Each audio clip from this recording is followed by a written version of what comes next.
Yo, welcome to episode 29 of Directly to You of Redirect Podcast. I am AJ of Redirect, and this week, my friend Mega Man is back on the show to talk about every announcement from Game Awards 2025 that Nintendo fans should know about, like Mega Man Dual Overdrive, the winners of every award from the show, and then we wrapped up the episode by talking through our thoughts about Pokemon Legends EA's Mega Dimension DLC having just beat the main story. Onto the episode.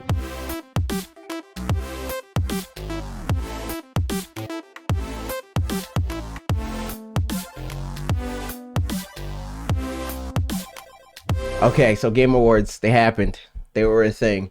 And I personally care about the awards the least. So we're going to talk about the announcements first, particularly the ones that are pertinent to Nintendo fans and potentially pertinent to Nintendo fans because there's some games that were announced that are later that could potentially be ported to Switch 2 later or even release day and date because like some of the games we're going to talk about, Switch 2 is not always confirmed out the gate, but it ends up happening. So let's just go in the order that it's on here. Well, we know. So the first thing that's on Nintendo Life for the where we're looking at it on the article. The first thing that's on here is Leon Kennedy's in Resident Evil Requiem, which is one of the games that kind of confirms what I'm talking about because Resident Evil Requiem was announced last year at the Game Awards. Switch 2 wasn't out yet, but it eventually came. We got confirmation that Requiem was coming to Switch 2 and it's day and date with everything else. So you have any thoughts on Leon Kennedy? Are you a Resident Evil fan? No, I'm not. Can't say I've played any Resident Evil games. To be fair, but like, just the fact that like this game being, paid for on some higher gen consoles and people like it'll be one of those ports that would be interesting to see how it comes over and how it works and feels and all that kind of stuff. So, like, I'm excited for the Resident Evil fans because they get to play it on Switch 2 if they want to. It just obviously expands that fan base. But for me, no interest in that whatsoever. I feel it. I'm not a Resident Evil fan. I've played some of the Resident Evil games. Like I played five. I think it was five. It was either five or six. One of those two. It was one of the co-op ones on Xbox 360. I played that. My uncle's a really big Resident Evil fan, so I've seen him play most of those video games. And I'm just kind of interested in all the like third-party ports that actually put effort in because that's like something we haven't seen since GameCube really. Like there was like some examples of it on Switch and there's like ports of or not ports, there's like third party exclusives that are cool on other Nintendo consoles in between that and now, but Switch 2 is bringing in this class of third party or bringing back third party support that's like real and it's, in some ways it's like better than the third party support from the other platforms. Like third party support on PlayStation and Xbox aren't getting amiibo, you know what I mean? But we get amiibo for this game. And immediately after that, the next game that we're talking about, also from Capcom, Pragmata, was confirmed on for Switch 2. Also day and date. That's getting amiibo, and we're getting a demo for that game. So it seems like they're pretty confident in how it's going to run. The fact that we get a demo. Yeah, and I think it's supposed to be pre-release. I know the PC version has a demo already. Oh, does it? Yeah. I think they said that. I watched this. Are you interested in this game? Is this cool. a game that you're going to get? Yeah, it piqued my interest. I mean, and like with a demo, like why not? Yeah, why not? Yeah. Why not at least try the demo? How it feels and this game was like one of those games really before ZA came out. Because there's like the long list of video games that people are like when they hear me talk about Pokemon, they're like, well, try this game. This is one of those games where it's like, well, this could be a way that Pokemon works. And if like in looking at it, it kind of just feels like it's ZA a little bit. Like it has ZA vibes where you control the guy and you control I think her name's Diana. You control her in a different way. That feels like it's ZA, but with it seems like it might be deeper, but I don't know. I can't say for sure. And obviously, like, not in the like competitive kind of like rock paper scissors sort of way, because that's not what it's designed for. It's a single player video game. But I just mean in terms of like the controls, like it feels like it will control like it's an action game and not like a action game light where it's like trying to walk people into playing an action based game that don't usually play action based games like ZA is. But yeah, that's another game. The combat looks really intriguing, and I think that's what's like appealing to it for me the most. I agree. I'm down. So yeah, I'm down. Even though this game reminds me of Megan. She got Megan vibes, even though yeah, she does. Yeah. But I don't think she's bad. She just looks like she's like that kind of robot. Yeah, she does. She does look like that robot. Now that you're saying it, like it's there in my head now. It's never gone away. Absolutely. Next game, I'm out on two levels. Lego Batman Legacy of the Dark Knight. I'm out one because he's a cop with good promo, and people don't want to believe it because he looks cool. But Batman is 100% a cop. But the bigger, actual, real reason that I'm not playing this game is because it doesn't have online co-op, and that's stupid. I did not know that. Yeah. That is dumb. Yes. Like, Lego games are great co-op. They're great co-op fun. Yeah. And so when I said that, when I complained about that initially, people were like, well, Lego games don't usually have co-op. And it's like, they don't usually, but they have. Like, they're like inconsistently online co-op. And this is one of them that is inconsistent, and they didn't put online co-op in it, and that's dumb. The only way you're getting me to play a Lego platforming video game in 2025 is if you put online co-op in it. That's the only way it's gonna happen. That's so good. Is Lockie a Lego game fan? It looks fun. No, he hasn't. I haven't, to be honest, tried to get him into it, but like I enjoy them. They're like really good pickups when they're on sale, and they go on sale a lot. Yeah, and they're just good fun to have, like in your collection. And you're like, oh, I don't know what to pay. Oh, you know what? I brought this Lego game because they're always good fun to play. I agree. So like, I'll probably pick this up, like not immediately, but like if I see it on sale at a good price, I'll probably grab it because why not? I think the last Lego game that I like played all the way through was Lego Star Wars on the GameCube, and I had that game on the GameCube and the Game Boy Advance, and that was like when like handheld versions were like different games.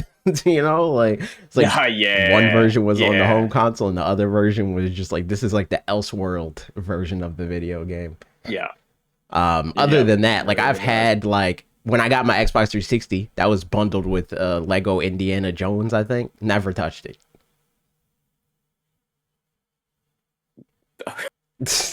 Even though Lego made an Indiana Jones, to be fair. I think they made more than one, even. Somebody could fact check. Oh, that. Wow, really? Or it was like a trilogy situation with the original one. But anyway, Phasmophobia. We both had a conversation about this. Yeah.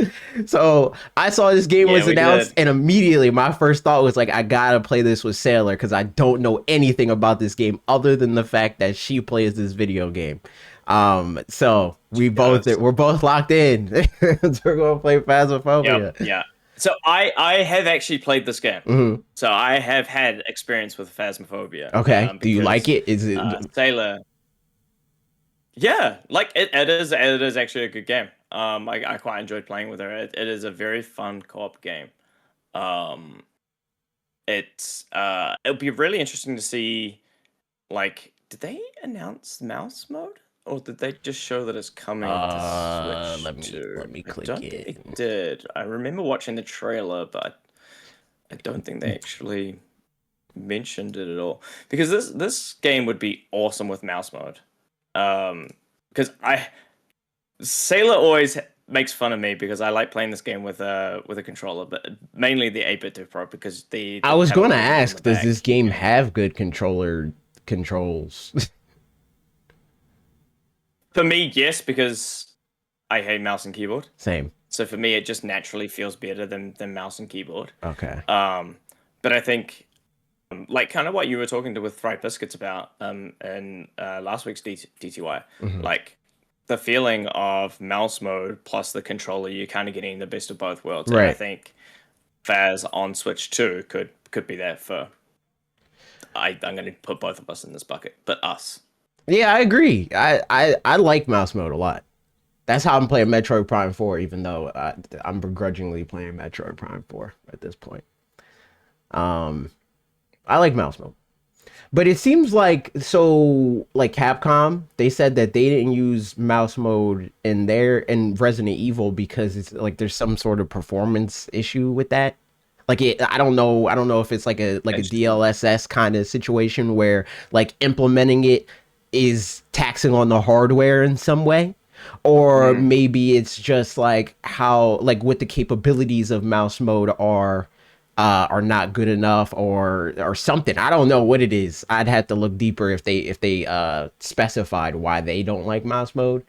But I would think that a game like this is like fun because I don't really know that much about Phasmophobia, but to my understanding, it's not like this like crazy like taxing video game. So I don't see No, why they no, not at couldn't all. manage to put Phasmophobia on mouse mode on Switch 2. Like it's a very slow paced game until you start getting attacked by the ghost. But Mm, even those moments where you do get attacked by the ghost are not like long periods. They're 5 to 10 seconds, maybe slightly longer, depending on the ghost, because each ghost hunts differently and the length of time that it hunts is different. So, like, what's actually happening on your screen is actually quite low intensity. So, yeah, it'll be interesting to see whether or not they do it, because I think it would be good, or whether or not it might be an update later. Maybe they just want to get the game on the console and then worry about it later. hmm We'll see. I'm gonna play it either way. Hopefully, I like it. The next announcement: Mila Jovovich. They're in Hitman: World of Assassination, which like I don't care. Do you care?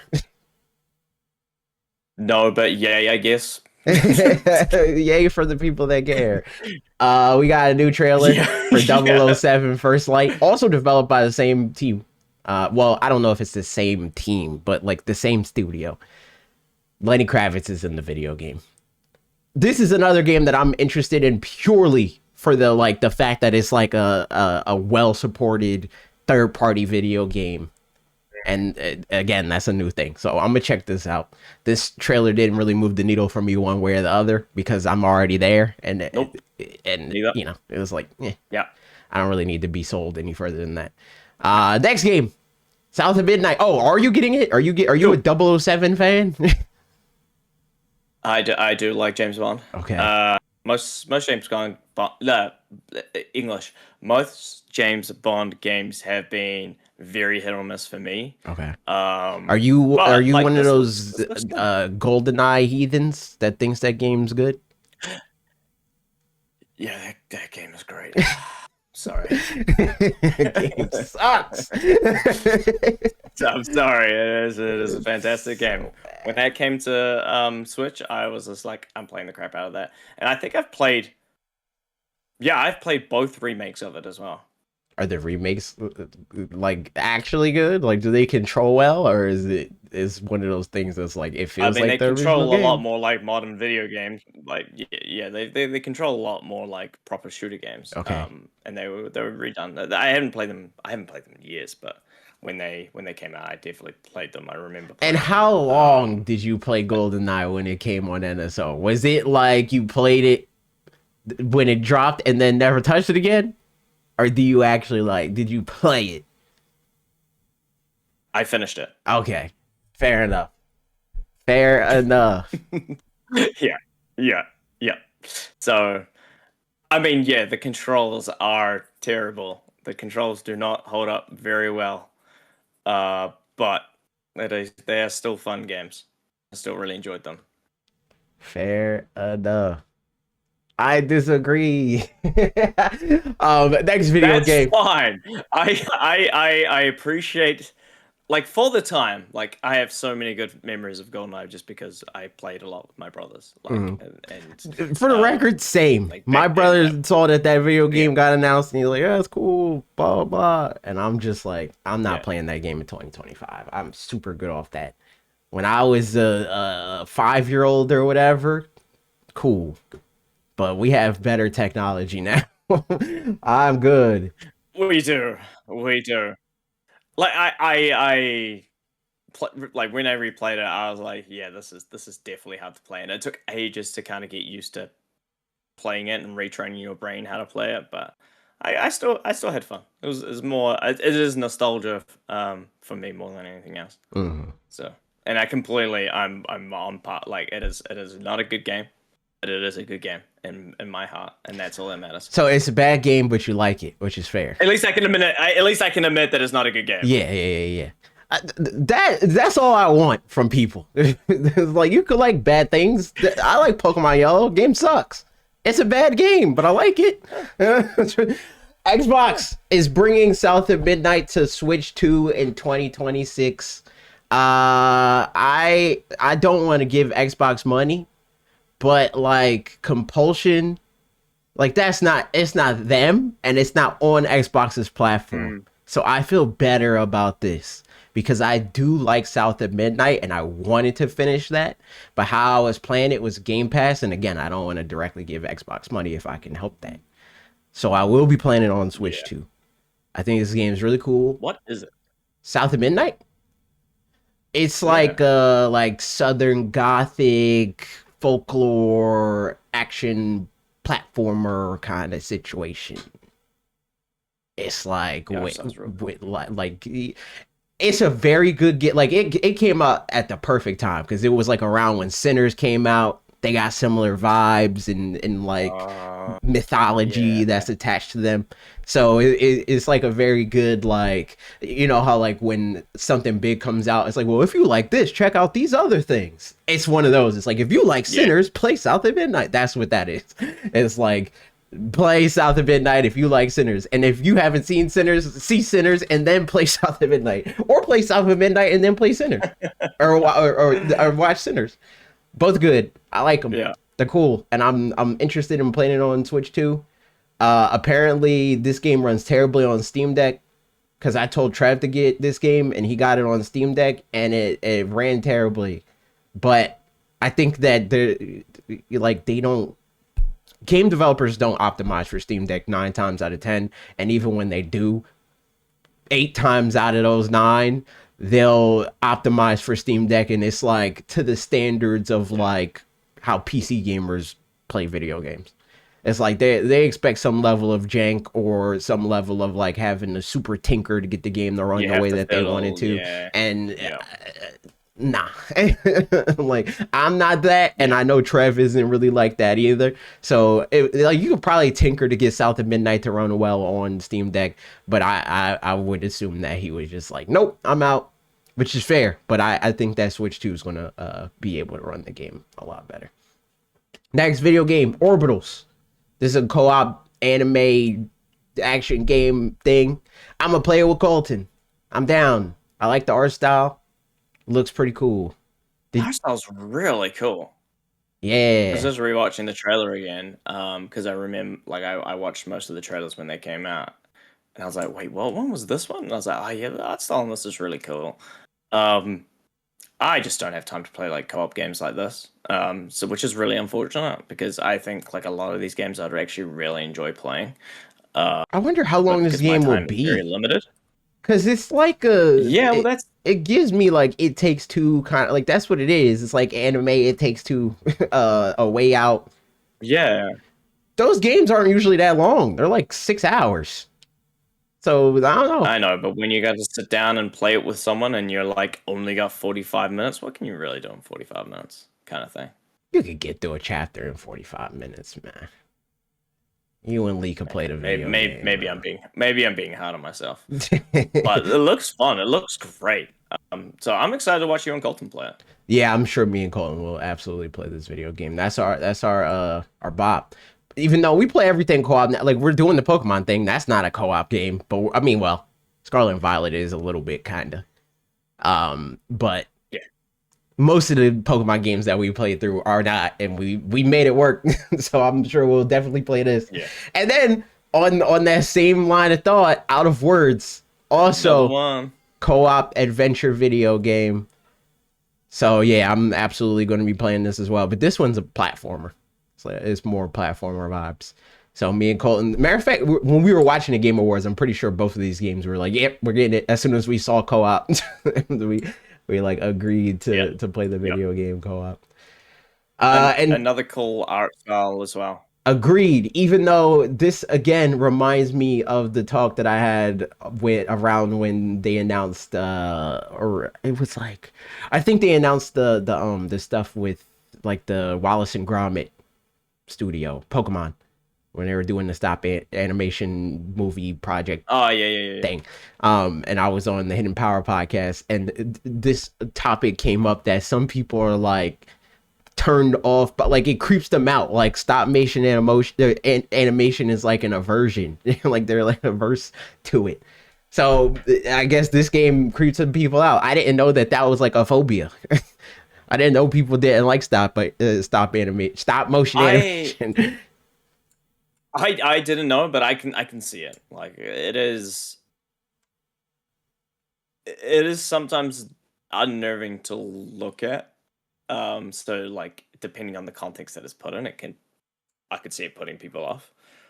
But like if you're a fan of it, you're a fan of it. If you're not, then don't watch it. I guess don't play it. If you're scared of it, like I fully understand. I don't understand, but I respect your ability or inability to consume it. I guess I don't know. I want to get this isn't the next thing, but I want to get it out the way because who cares? No Warframe trailer. Do you care?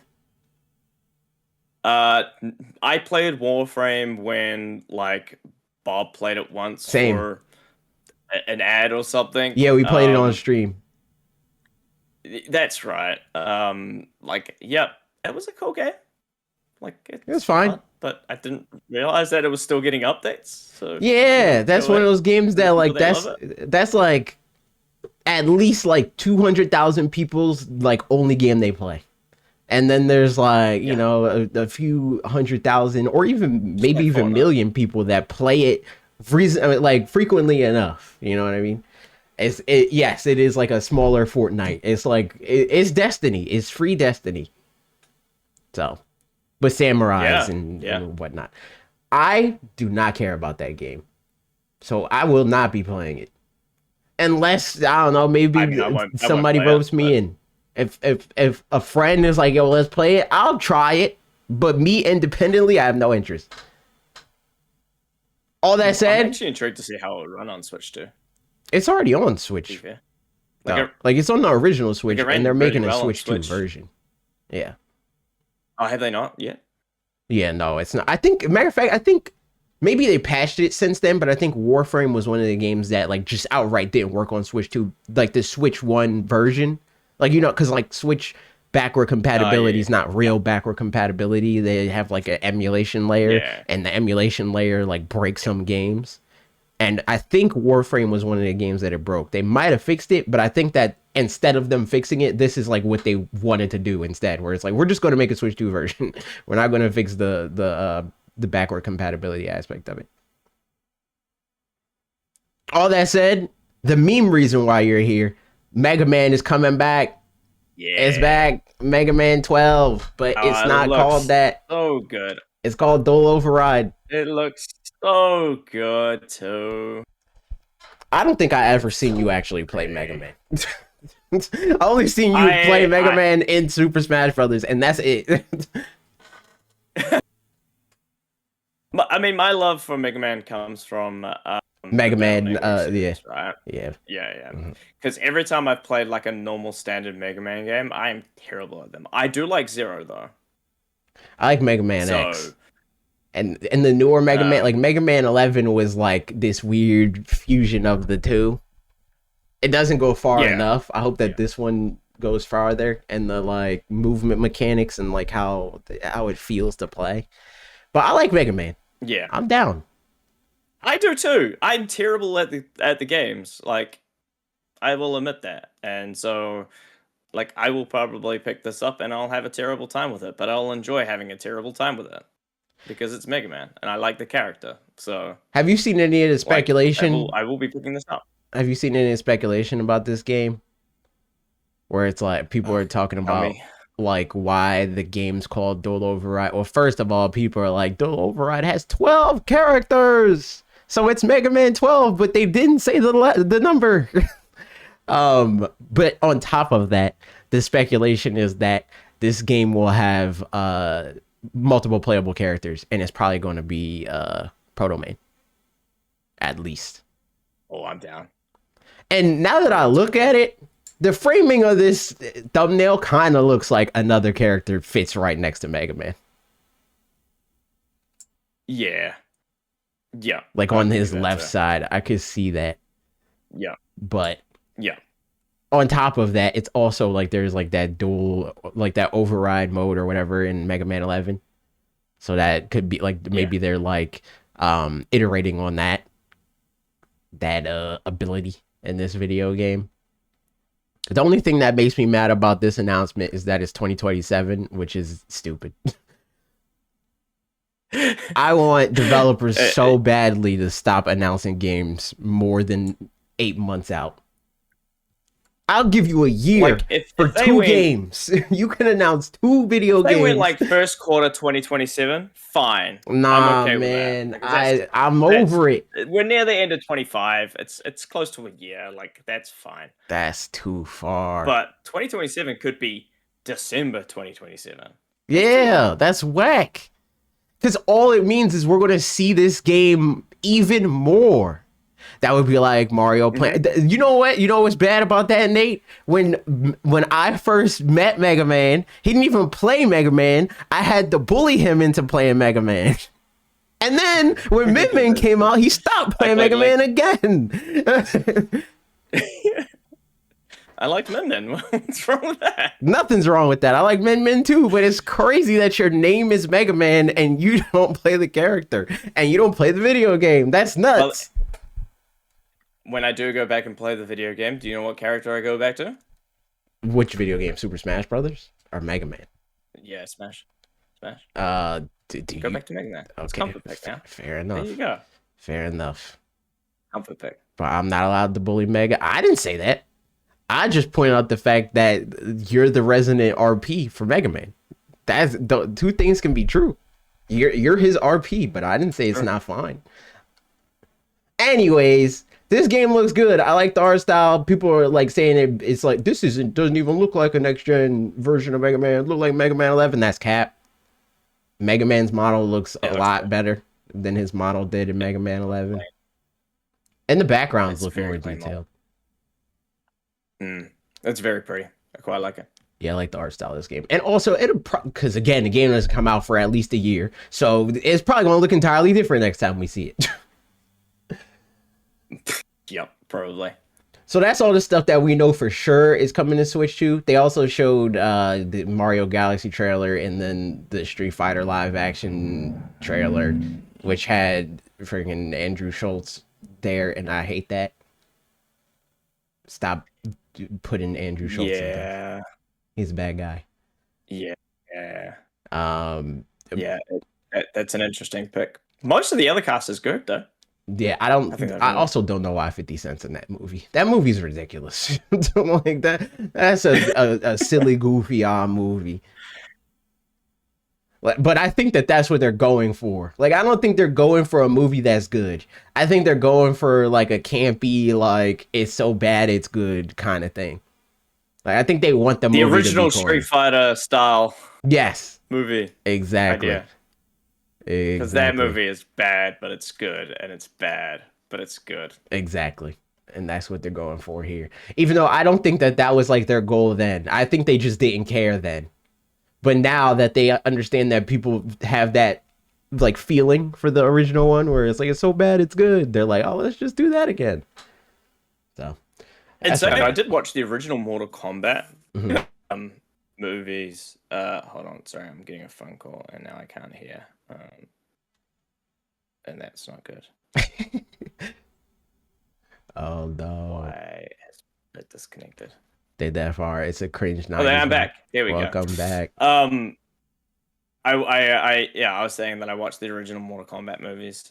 Those are bad but good movies as well, and I feel like this could be along the same line of that too. I never saw the Mortal Kombat movie because I don't care about Mortal Kombat. I think I saw the Street Fighter movie, but I don't. It might have just been I've seen a bunch of clips, so it feels like I've seen the movie. I already know it's bad.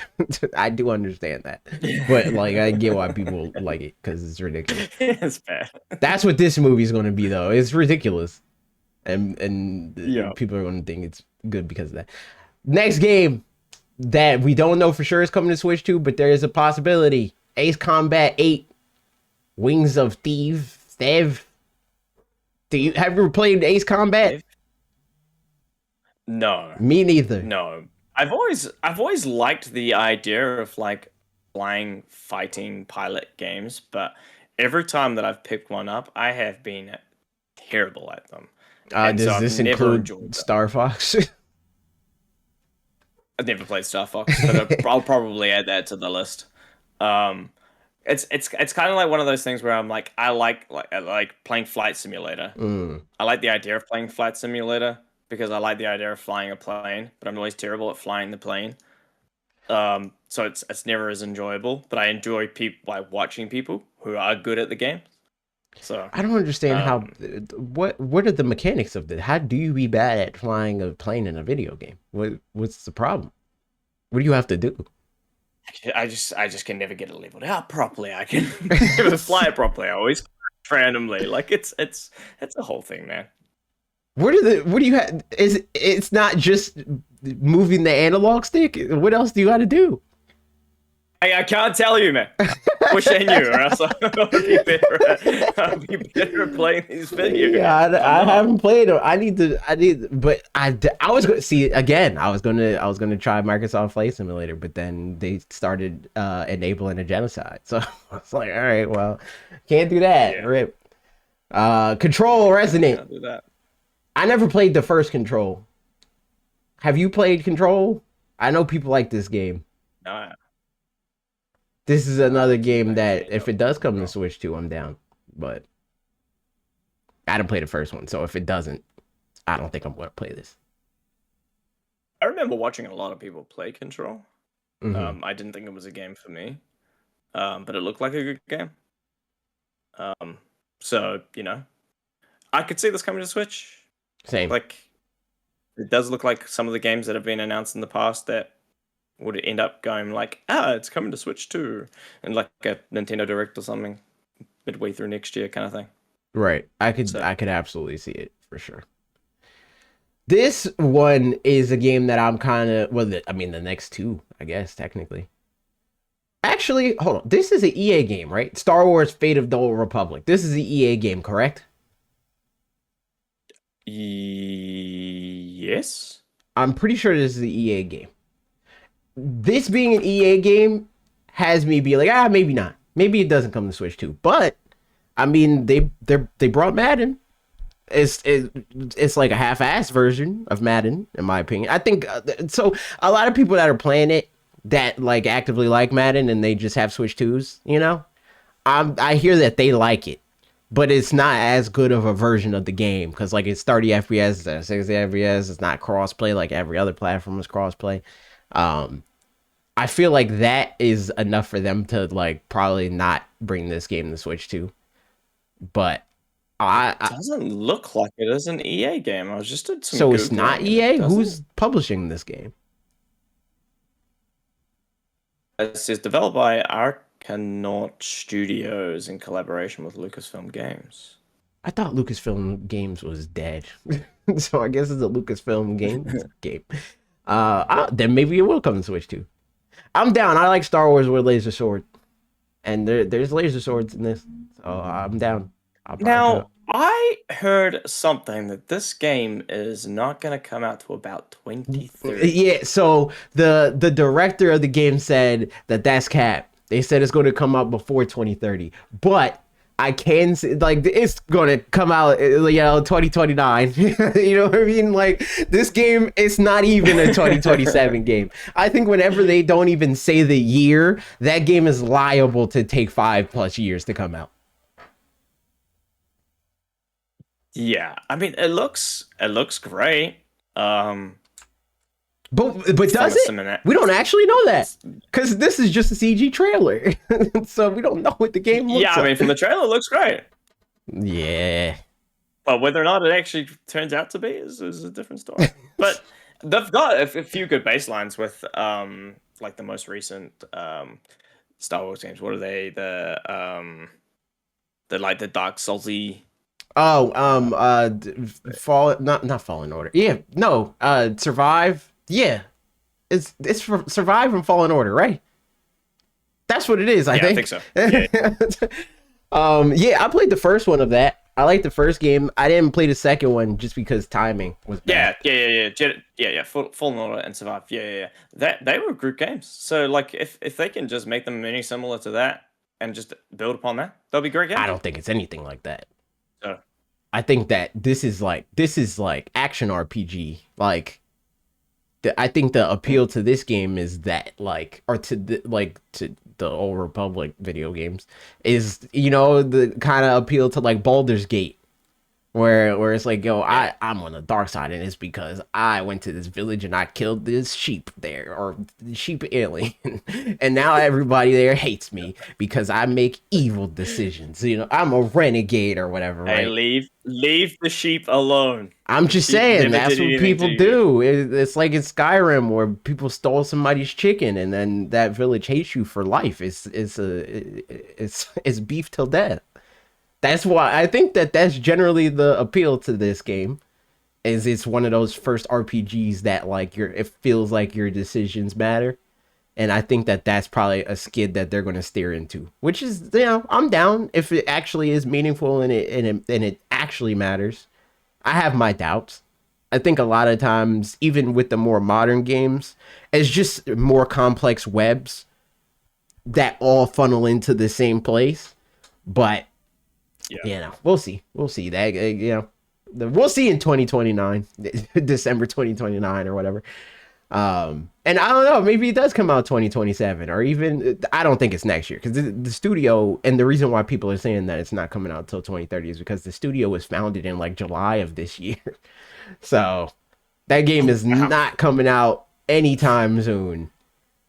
But maybe sooner than No. 2030, according to the director of the game. And you know what? Just given the What? recent history, the game could be canceled.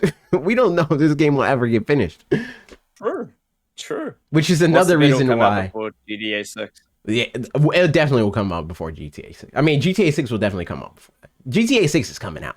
That's not ever going to be vaporware. The thing about GTA 6 and why that keeps getting pushed back is because they can. Like that's them being like, this thing. They leaked a 5 second trailer of the video game. All right, we're pushing it back. We got to redo that sequence so you don't know you haven't seen the leak or whatever. And that's just because they can. That can be a $2 billion game, and they're going to still make their money back plus another billion on top of that, at least. Yeah. But Yeah. that Star Wars video I game, agree. my bet would be like 2028. I think 2028 is like a safe-ish bet in terms of like best case scenario. Like I think 2030 is realistic because 5 years on from when they started developing the game seems like that's like a fast AAA video game in 2025 going into 2026. So I don't know, maybe it is 2030 and they just they were panicking when they saw that Bloomberg article or whatever. And they're like, we gotta make people think that it's coming out sooner than that. But we'll see. Tomb Raider Catalyst.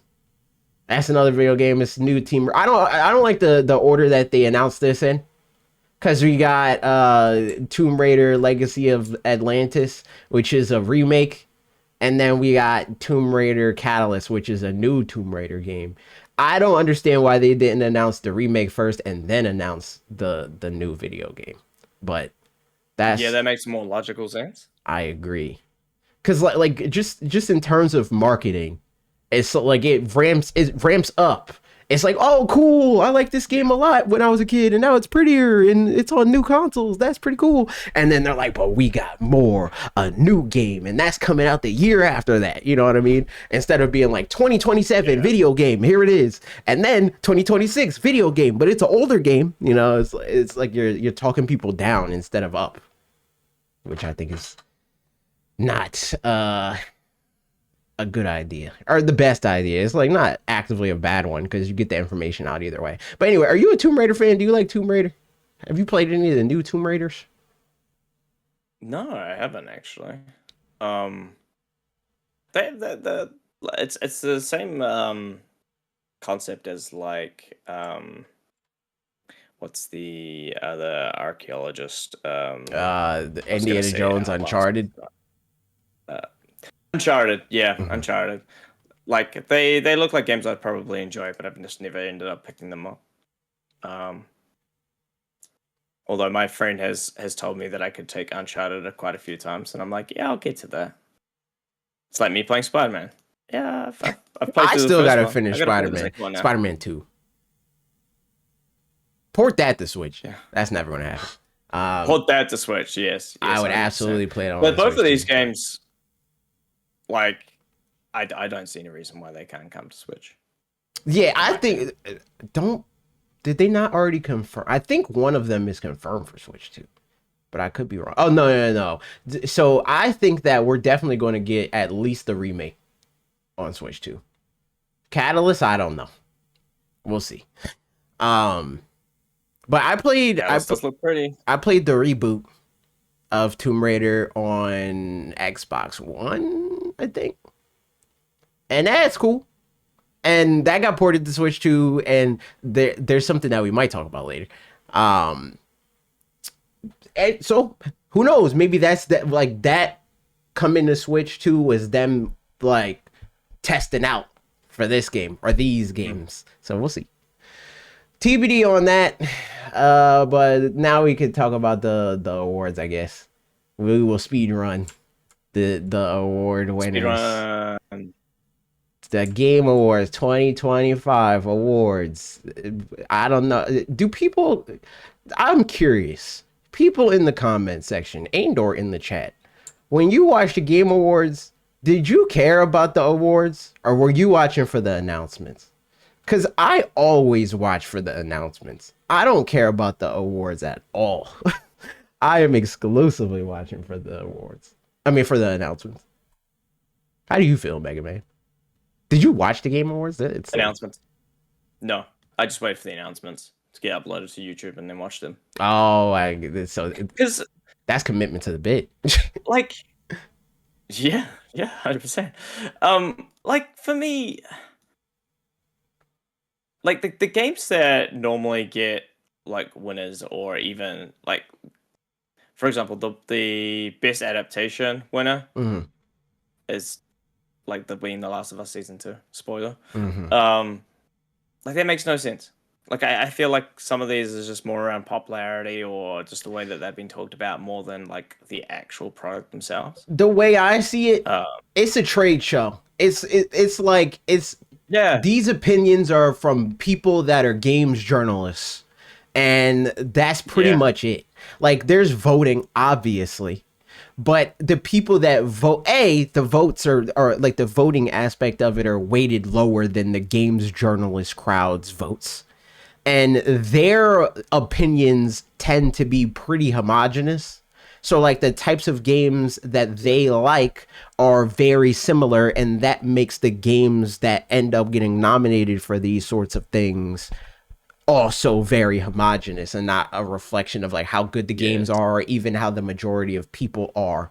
And then it's like I think that like even the awards that are supposed to be like fan voted and stuff like that, which we'll get to, they're manipulated in weird ways. So it's just like I just don't care. I don't care about the Game Award. And also Yeah. it's just like the kind of stuff that they, first of all, like the categories are stupid. They have bad categories because so many of them are redundant. So it's like why do we need a best game direction and game of the year award? Like we don't need that. There's no difference between the two. Nope. And the example that I gave when we were watching it, when we were streaming, is like the Grammys, right? The Grammys has song of the year and record of the year. Those are two different things because record of the year is about the recording of the song. It's like how well produced the song is. And song of the year is how good the song is, how people feel about the song. You know what I mean? Like, is it a popular song? Is it a successful song? So on and so forth. Whereas like game direction and game of the year are both saying like these are how good the game is. You know, it's not like game of the year is not necessarily popularity. In fact, 9 times out of 10, it's not popularity. It's like the last 2 games, like Expedition 33, which was game of the year. Spoiler, that's the first winner. We'll talk about the nominees also. But Expedition 33 did not sell the most out of every game that's listed on this list, right? But it's the game that the games journalists like the most. So that's where we're at. So Game Awards nominees for Game of the Year are Clair Obscur, which is the winner, Expedition 33. Death Stranding 2 On the Beach, which this is another problem that I have with these awards. This is a nepo pick. This is Kojima and Jeff Keighley are in a bromance, so you gotta nominate the new Kojima game, and then Donkey Kong Bonanza that's nominated. Hades 2, which I think these 3 games deserved. Donkey Kong Bonanza, Hades 2, and Hollow Knight Silk Song deserved. I don't know about Kingdom Come Deliverance 2. I don't know about that game. And also, to be clear, I'm not even necessarily saying I don't think that Expedition 33 doesn't deserve it. I just think that, like Baldur's Gate, it's like a winner for a narrative. It's like people want to still believe that games like this can work despite the fact that like they're not the popular pick. And I think a lot of like the crowd that even watches shows like this like those narratives. They like stuff like seeing the director of Mario plus Rabbids crying in the crowd. They like that. They like the story of that. It's not necessarily that that's the kind of game that the masses want to play, but it's the kind of game that makes gamers that like this sort of thing feel validated in their interests. And I think that that's another part of it that's like annoying to me. It feels like another version of the Pokemon conversation that we have a lot in terms, or not that me and you specifically have a lot, but that comes up in Pokemon a lot, where like the Pokemon community likes to critique people's favorite Pokemon. Like they think you're more interesting if you like a Pokemon that's not popular. Like, let you have a favorite Pokemon that doesn't have a plushie and you're God. You know what I mean? Like, but if you like one that's really popular, it's like, oh, of course you like that one. That's what the crowd that watches this show is. It's like, of course you want the game that's the best and most popular game to win. I want the game that's like the little engine that could to win. And that's what Clair Obscur feels like to me. But yeah. Next award, you got thoughts on Game of the Year? What was your Game of the Year? Bonanza. Is that your Game of the Year, period, or just out of these? I just out of those. Game of the Year for me. Ooh. Actually, probably Bonanza. Yeah. I think my Game of the Year is Bonanza too. Really liked it. Bonanza, like the way I've been describing it is my brain says Bonanza, my heart and my soul says ZA. but I like Bonanza is a better game in most aspects. It's just ZA is like a good enough version of what I want so far that I like it more. But I don't think it's as good. Yeah. It's the same thing that I always say about Pokemon games, where it's like I don't think ZA deserves to be nominated for Game of the Year at a show like this, right? But I just like it more. Absolutely. So that's what it is. Like, yes, my like if the redirect Game of the Year, like if I was giving out awards, it would be Bonanza. But like the one that's like my favorite is ZA. Yeah. Next category. I don't disagree with that. Best game direction. Which I resent as a category. Yeah. Best game direction nominees are Clair Obscur, Expedition 33. Which one? Death Stranding 2 On the Beach, Ghost of Yotei, Hades 2, and Split Fiction. which that's another Split Fiction feels like a nepo pick as well. Because like I don't know nobody that's still talking about Split Fiction outside of the context of it being nominated at this show.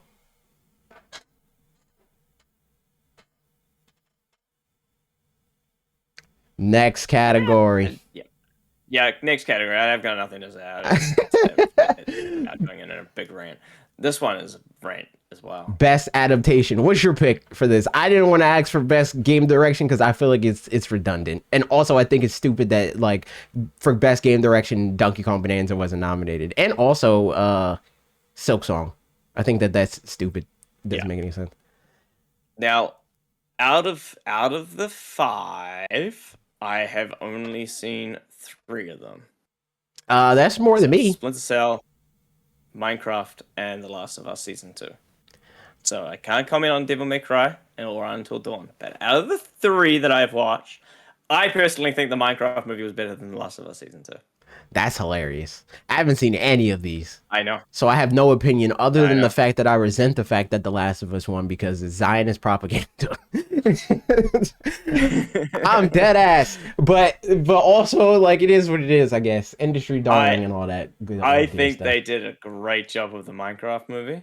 Like, what's good about it? I haven't. All I see is RP memeing about Chicken Jockey. Yeah, I think they've catered to both audiences really well. Like the adult audience who have grown up playing Minecraft, as well as the kids who play currently Minecraft.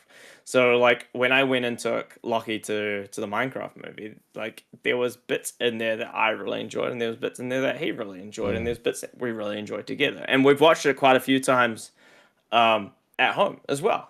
Like since it being in the movie. So like I think from that point of view, like they could have just made it purely a kids movie and made it kind of stupid, and like to a point, yes, it is kind of stupid, but there's also some like nice adult elements to it as well. So right, I'd argue that is how you should do a kids movie. You should make I agree media for children that is like substantial, that like matters and like teaches them what good media looks like. Yeah. It's kind of like a kid learning how to talk. Like they'll never learn how to talk right if you just talk to them like a baby their whole life. Yeah.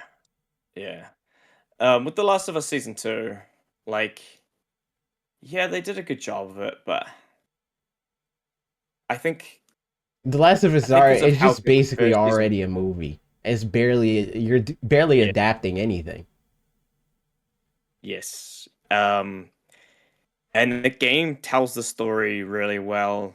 That like the first season told the story like pretty much to a T really, really well. And I think with the season 2, they just I don't know. I felt like they missed something there, and I think like is it Bella Ramsey? I think so. I think she did.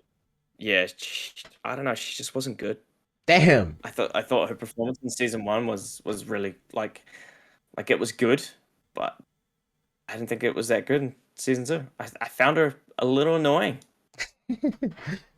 And that's not, and because she becomes the lead character, you don't want that for your lead character to be annoying. Yeah. Did they do the DLC in this? Was that season 2 or did they? I don't know. I didn't watch it. They did season 1. Okay. They did the DLC in season 1. What the heck? Yeah, they put an episode in between. I think the what ends up being the third to last and the last episode that shows how Ellie got bit and stuff like that. So gotcha. Interesting. So that's the DLC that you right. Best narrative. Clair Obscur, Expedition 33. Which one? Death Stranding 2 on the Beach, Ghost of Yotei, Kingdom Come Deliverance 2, Silent Hill F. Cool story. Best art direction, which I disagree with this. Me and Colin had a little debate on stream about it. Clair Obscur Expedition 33 1, Death Stranding 2 on the Beach, Ghost of Yotei, Hades 2, and Hollow Knight Silksong. My take is that game just looks like generic, hyper realistic video game. And he's like, I don't think that it looks like that, and I still feel like it looks like that. So, like, I don't understand what's so good about the art direction of this video game. It a lot of like I could say that Death Stranding 2 and Clear Obscure both look the same. Yeah, that's how I feel. That's how I feel. It's like obviously their setting is different, but like the art style that they are going for is the same. The art style is the same. And to be fair, you could probably chuck Ghost of Yotei in there as well. Yes, but because the setting is in past day Japan, and it's like samurais, it feels different. Yes. Whereas Hades 2 and Hollow Knight have completely, well, I would say completely different art styles. Yeah, they're going for a different aesthetic. It's like the thing is like you can have art styles that are rooted in different things and come out on the other end differently, right? But I don't think that they're doing that here.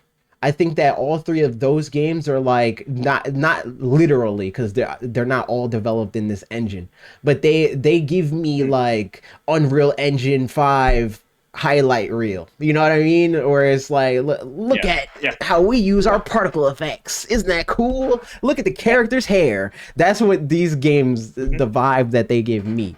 And it's like the closest argument I could hear for like art direction is the way that you would talk about art direction in the film, or it's like, oh, like the costuming of this film or the is way really that they good, shot that right? scene, and used the camera lens and all that kind of stuff to tell the story. Yeah, like, I get that.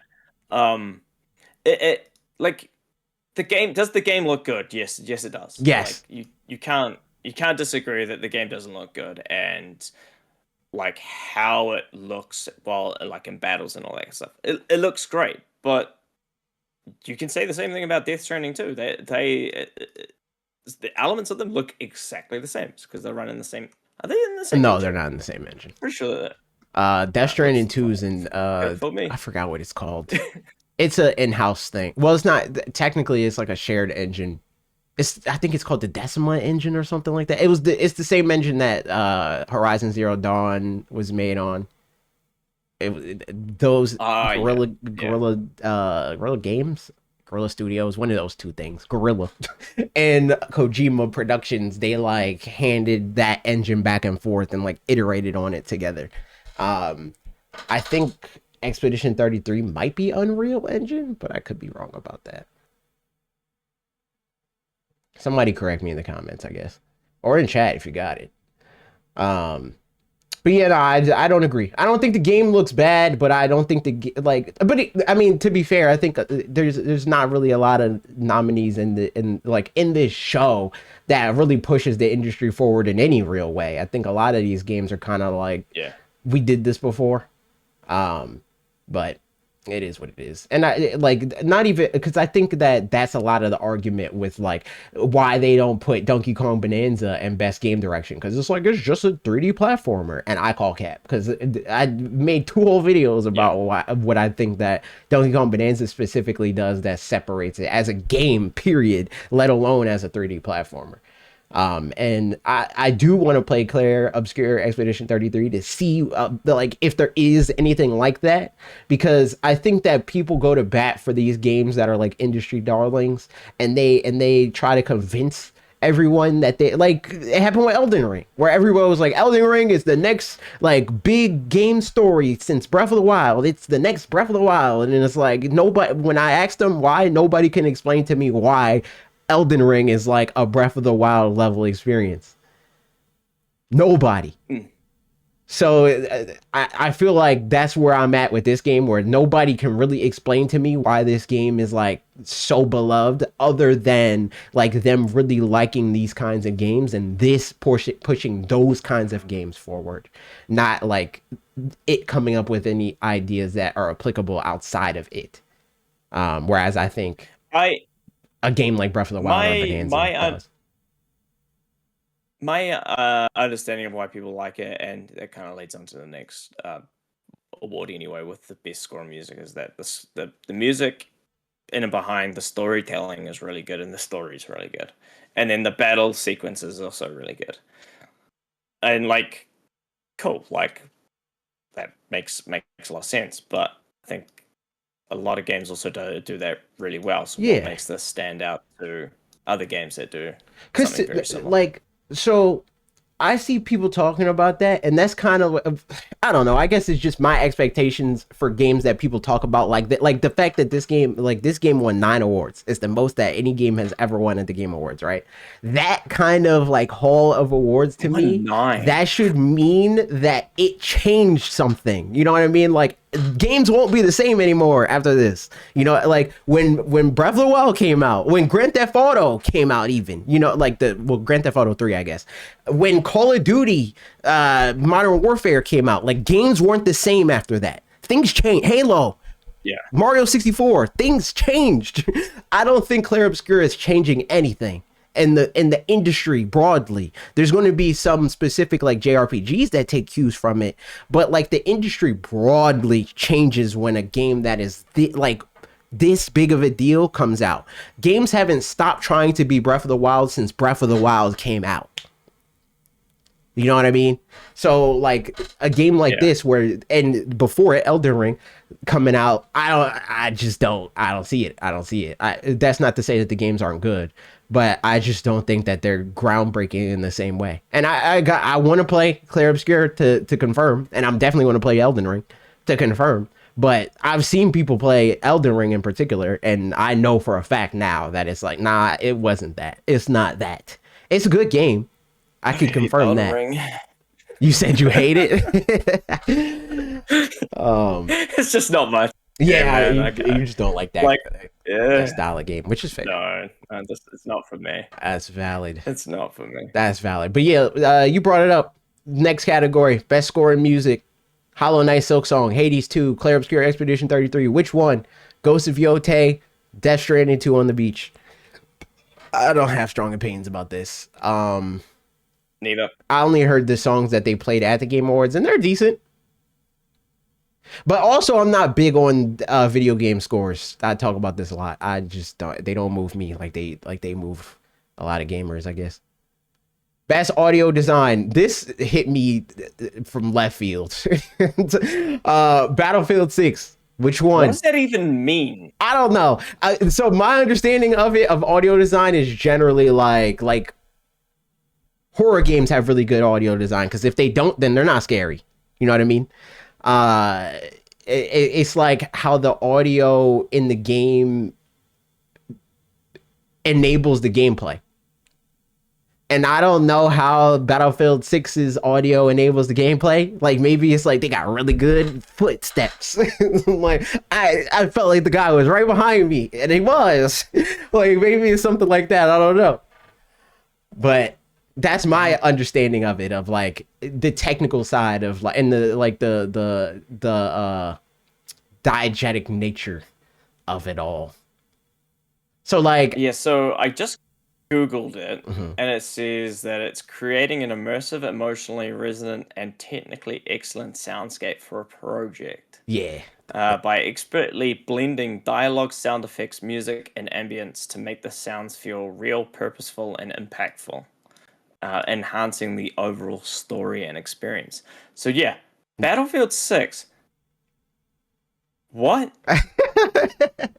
The way I always see this category is like, if the horror game didn't win, something's up. Cause like that's like half of it. Half of a good horror game is like nailing the audio design. If you have bad audio, which makes sense. Yeah. I don't know. That felt like they just wanted to give Battlefield 6 an award. And I mean, I could maybe it is good, because again, like in a different kind of way, audio design is important in a shooter. It's pretty important. If you got good audio design, it could make you literally better at the video game. But I don't know if it's doing anything that's, setting itself apart from these games or whatever. Best performance. Ben Starr, Expedition 33. Charlie Cox, Expedition 33. Erika Ishii, Ghost of Yote. Jennifer English, Expedition 33. Who won? Kanatsu Kato, Silent Hill F. Troy Baker, Indiana Jones and the Great Circle. I got no opinions. I didn't play any of these games. I saw my brother play Death Strand. I mean, not Death Stranding. Ghost of Yote, but I didn't play it. Congrats to Jennifer English, I guess. Innovation and accessibility. Assassin's Creed Shadows, Atom Fall, Doom: The Dark Ages, which won? EA Sports FC 26, and South of Midnight. I got no opinions on that either. What did EA do for accessibility? You said what did Doom do for accessibility? No, what did EAFC do? I have no idea. Accessibility. I have no clue. Couldn't tell you. I wish that they explained it. I wish like when they won that they like they had like a highlight reel of like this is how good it is at the thing, right? I wish they even did it for the nominees. I think that would make this category a lot more impactful, personally. Yeah. Speaking of impact, games for impact: Consume Me, Despelote, Lost Records, Bloom and Rage, South of Midnight, which won. I did not expect that, but I love that for me and them. Wanderstop. South of Midnight's really good. Everybody should play it. Best ongoing video game: Final Fantasy 14 question mark.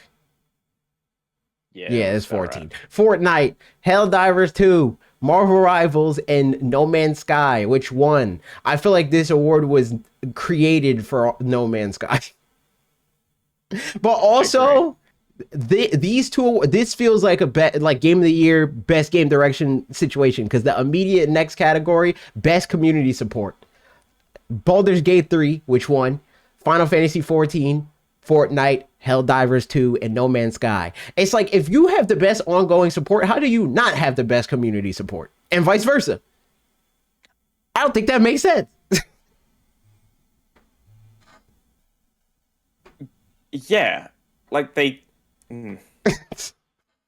unless the community is talking about, like, mods and things like that, but, like, why would you... Like, best support from the community?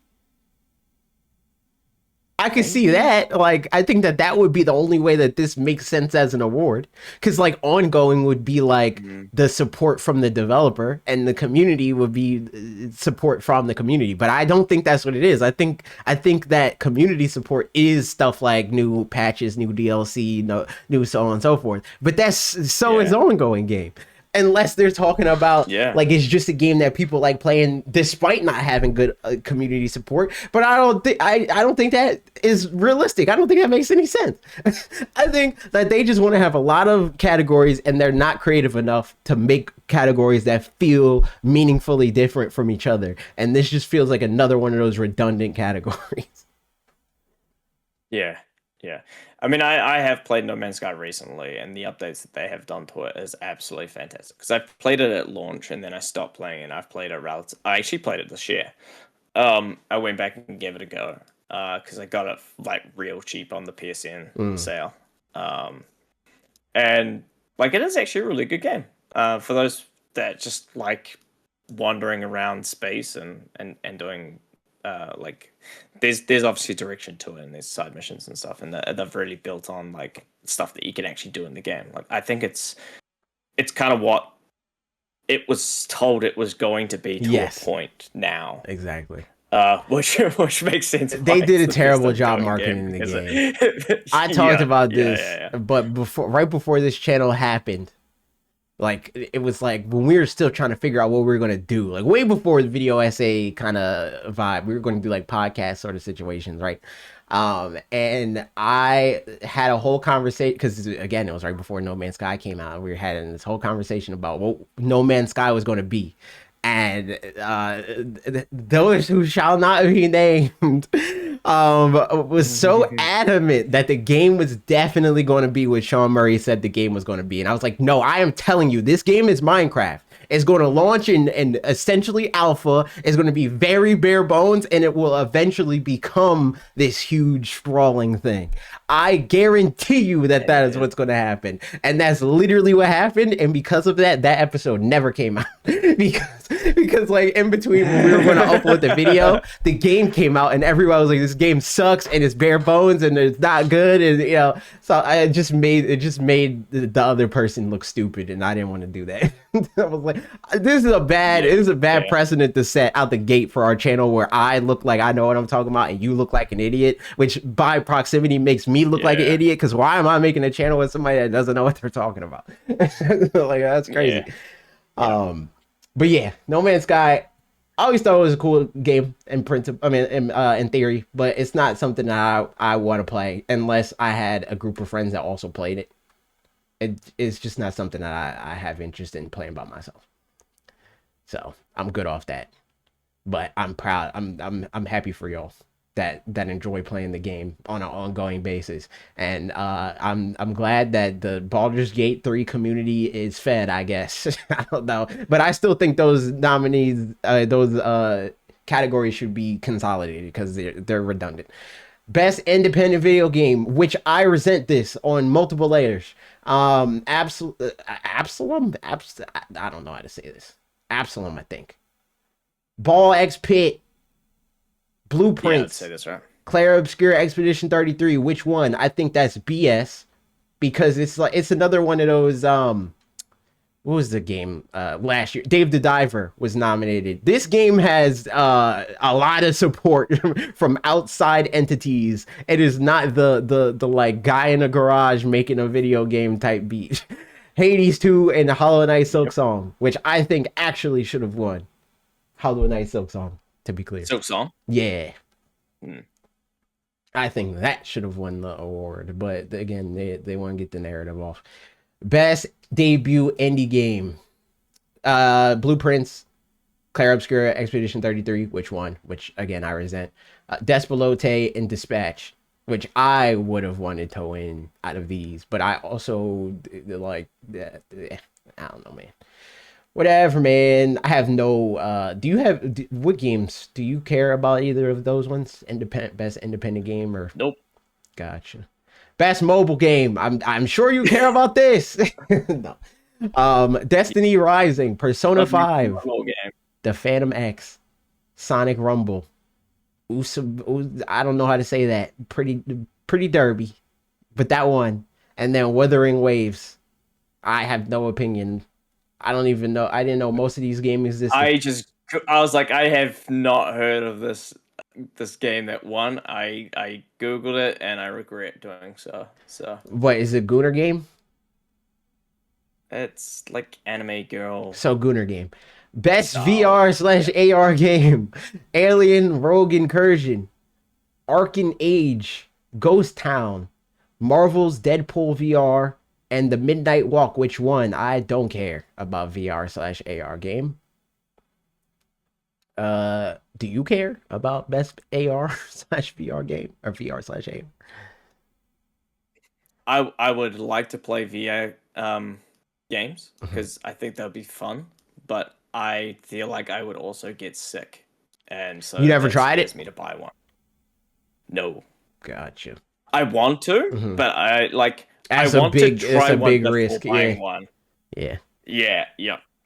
And I just don't know anyone that's got one. Like stores and don't like present them to like try. So it's a high risk. Yeah, VR is in a terrible place. I don't think VR is going to be able to take off until you can like buy a complete rig with everything you need and it's good for $200 or less. Yeah, that's the only way that VR is going to ever get any real foothold. But we're not there yet, and we might not be there for another 10 plus years, to be honest.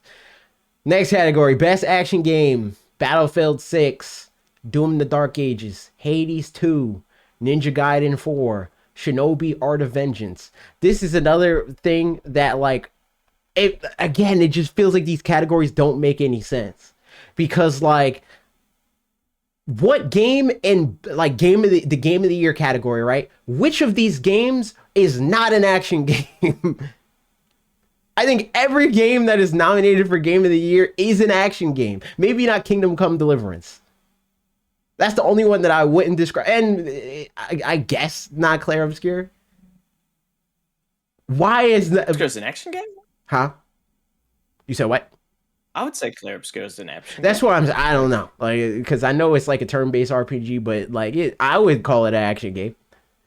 I think that this category, like the categories are stupid and they make no sense. But anyway, Yeah. did I Let's just keep going. the nominees: Battlefield 6, Doom: The Dark Ages, Hades 2, which won, Ninja Gaiden Yeah. 4, and Shinobi: Art of Vengeance. I think that Well done, Hades. is stupid. Yeah, W Hades. Next category, which also feels redundant: Death Stranding 2, On the Beach, Ghost of Yote, Indiana Jones and the Great Circle, Hollow Knight, Silksong, which won, and then Split Fiction. And Yeah, Jeff Keighley kind of gave some shade when they mentioned when he mentioned that they won, because Team Cherry didn't come to the award show because they felt like Expedition 33 was going to sweep, which it did. And Jeff Keighley was like, "See, you won," like in a very like condescending kind of way. Best RPG: Avowed, Clair Obscur, Expedition 33, which won, Kingdom Come Deliverance 2, The Outer Worlds 2, and Monster Hunter Wilds. I don't care. Do you care? Yep. About best RPG? I like Monster Hunter Wilds. We're just talking about the same. We're talking about the same game. We are talking about the same game, but maybe you care about RPGs more than I do. And maybe there was a different game that you're like, why isn't this nominated? No Pokemon. So I do think it's crazy that Pokemon didn't get nominated for anything, but also it might have missed the window. Maybe. I don't know when the window was though. Best fighting game: 2XKO, which I think should have won.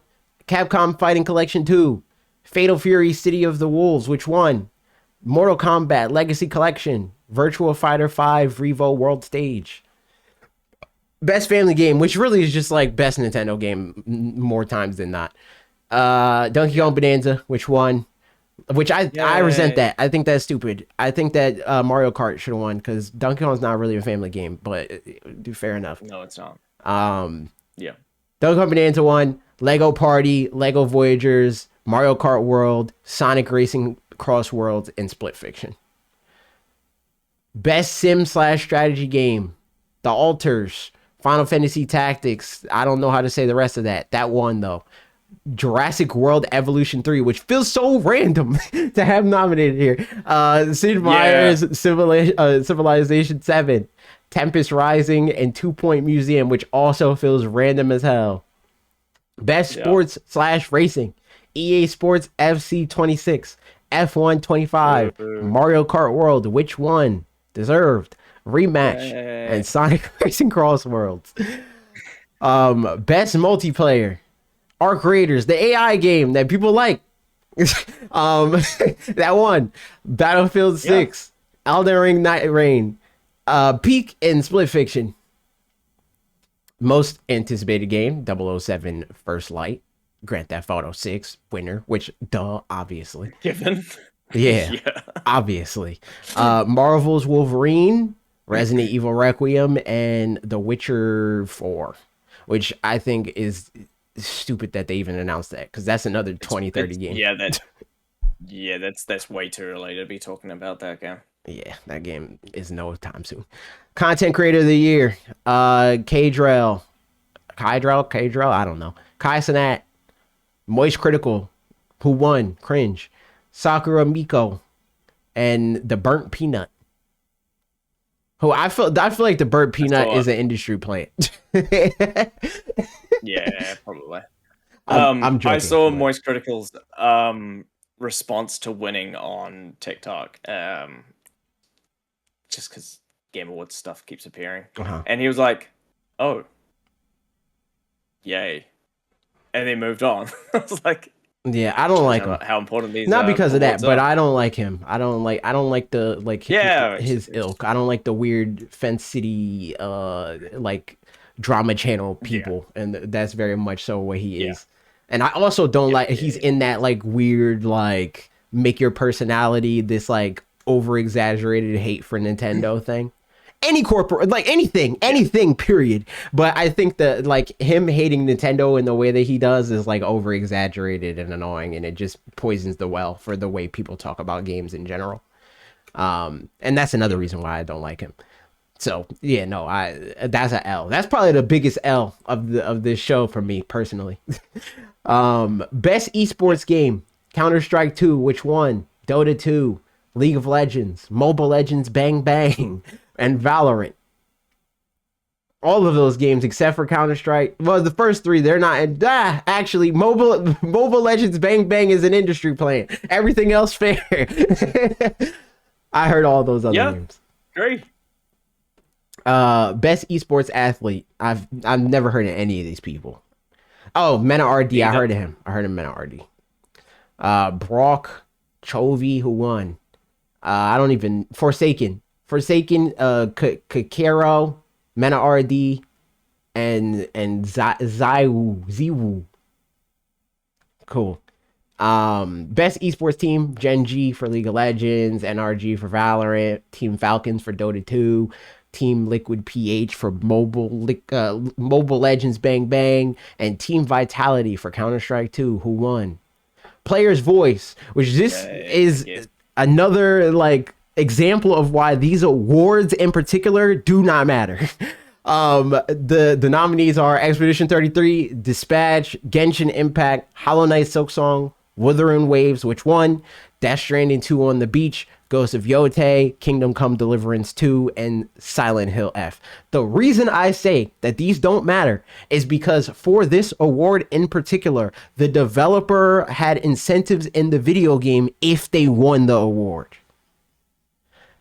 You shouldn't be allowed to do Oh, that. That should not be allowed. that's not okay. It's not. Because not every game can do that, for one. But for two, it just like poisons the whole spirit of it all. I think that that's a very nasty Yeah. thing. Yeah, that's bribery. It literally is. It's literally bribery. But the last thing I want to talk about, because we talked about the Game Awards for a decent amount of time. The Pokemon Legends EA Mega Dimensions DLC. What do you think? Woo! How far are you? Where are you at? I rolled credits last night. Nice. Um, yeah, I quite enjoyed it.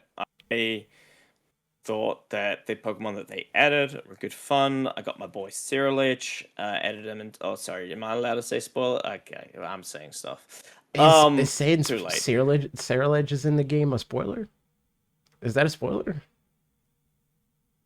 Oh, people. I don't think People that's a wait for that spoiler. kind of That's not a spoiler.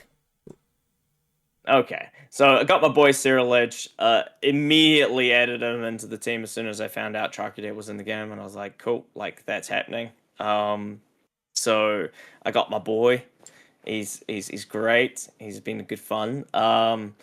The one thing I didn't particularly like was the I don't mind the having to go do the research and stuff. Like that's fine because I think trying to find quick ways to do the tasks to get through it is good fun. It's another element to like people who like to shiny hunt because their donuts are working like sandwiches. Mhm. From that aspect, so like cool, great, like it, but I feel that they could have added more tasks to do that rewarded points higher than what they are. Yeah. Because getting to the my next research task because I've only just rolled credits is 70,000, and like the max amount of points you can get is like what I think it's like 5. 1,500. I thought it was like 5,000. It might be 1,500. Oh, I thought it was like 5,000 though. I could be wrong. you might be right with the rogue megas. I haven't seen what that because I know that the rogue megas show up again and you can kind of take them on. I don't know if those points are higher, but like I just don't feel like if you're gonna do the same things, I feel like there should be more of them. Right. And every now and then you should get one that is a higher rate. And I think that would have been a little bit better and made it feel a little bit better to achieve. But on the whole, I think the story of the DLC was good.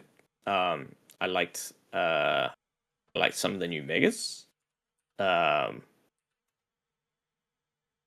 do we go through the megas? What do we do here? What do you want to do? I don't think we need to go through the megas. We could, I mean, you could talk about the megas that you like, that you used, if you want. But I don't even think I saw all the megas yet. Because I roll credits. I don't think I've seen all of the megas yet either. Because like for example, I haven't even seen Mega Raichu at all, or Mega Zero. So have you done any side quests, like, or did you just do the main plot? I've done some of the side quests, Mm-hmm. But I was mainly focusing on the main plot. So like, I guess maybe that's where they are, and I just haven't done those side missions yet. Okay, because yeah, I saw Mega Raichu pretty early, but it was because I was like randomly doing side quests. But I didn't do a lot of them, to be fair. Yeah, I've done some as they've kind of shown up, and I've gone, oh, I could do that right now, kind of thing. Mm-hmm. But like I haven't gone out of my way to kind of do some. I've got a lot of side missions to do. But I think the side missions might give a lot too. They might give you a lot of points, I think. But again, I wasn't really paying attention to the amount of points that I was given for the thing. I will say, so I don't know. I feel conflicted on this whole thing. Like I saw somebody yesterday or the other day, they tweeted something about like, oh, I don't like how grindy Legends EA is.